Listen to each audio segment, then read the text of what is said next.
Side lane Hilda tayo ngayon dito mga doy. At saka true damage tayo dito. Tapos katapat ko dito si Maladragon na to. Malakas daw talaga to eh. Kaya sinabayan ko siya dito. Walang micro ginawa ko dito mga doy. Kaya nabigyan ako. At ito na nga, lumipad na yung dragon at galit na galit pa. Eh siyempre ang gagawin natin dyan, tamang micro tayo dyan mga doy. Alam nyo naman siguro malakas makalason yung dragon na yan. Kaya siyempre hindi din tayo lalayo dito sa tanim nating tanglad mga doy. Kasi yan ang puhunan natin eh. Gabay natin yan tungo sa tagumpay mga doy. Kaya nagsabayan na kami dito. Nalupak ko nga siya mga doy eh. Pero tingnan nyo yung buhay niya, biglang balik din agad dahil sa lason eh. Kaya lang nabigyan ko siya sa execute dito. Hindi valid yung mga doy kasi nangyayalam yung execute ko eh. Tamang tago muna ako dito sa tanglad mga doy. O tingnan nyo yung buhay niya dito mga doy. Kapiranggot na lang talaga, sana kumapit pa. Tapos nakapaglason pa siya. Tapos naging dragon pa siya. Kaya yung buhay niya napuno agad. Gamuntikan pa nga ako dito eh. Kaya micro na lang ang ginawa ko dito. Sabay backyard tayo mga doy. Kay lisod kayo. Pero bakit nandito yung Rafaela? Ay naunsa naman in town. Hindi ako humingi ng tulong doy. Ay hindi na naman yan valid kasi may kasama ako eh.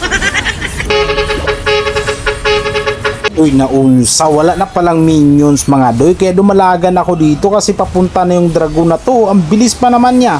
Sabayan ko pa nga sana siya dito mga doy. Kaya lang, utak ko lang yung pinapagana ko dito mga doy. Ay naunsa, nandito na naman yung Rafaela. Ay naunsa naman in town ka. Nakakainis ka eh. 1v1 nga kami din. Nangingialam ka na naman. Sinabihan ko siya dito na bumawi ka naman habang wala si Rafaela. Baka kasi sabihin niya sa akin na porkit andyan si Rafaela, kaya nadali ko siya. Kaya dito habang wala pa si Rafaela, pagkakataon na niya. Kaso bigla na yung taon siyang nawala sa mapa mga doy.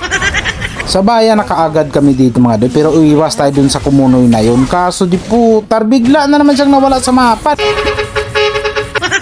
Kaya umikot na ako dito mga doy kasi naawan ako sa dragon na yun kakalupak. Lagi na lang in taon siyang nakahiga. Kaya itong dalawa rin, nabigyan ko rin sila. Sinalubong ko na yung pulpul dito. Kaso yung aso niya hinarang niya tapos nakapag-flicker pa in taon siya.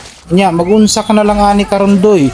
Tingin mo makakauwi ka pang hindi kita maihatid? Moy kaluoy. Para hindi rin siya malungkot, isama na rin natin yung kakampi niya para pwede sila mag-usap sa base nila.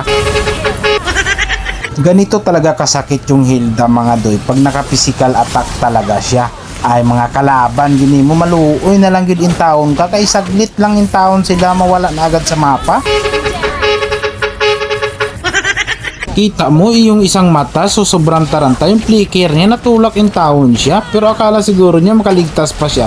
Pero sa execute ko, siya na yung musga. Nagtangka pa nga yung dragon dito na makawala pa, pero wala pa rin talaga mga doy. Double kill talaga. Maraming salamat sa iyong oras at tinapos nyo pa. Ug wala pa ka nakapag-subscribe, ay nagulat yung tao na sabihan pa kita.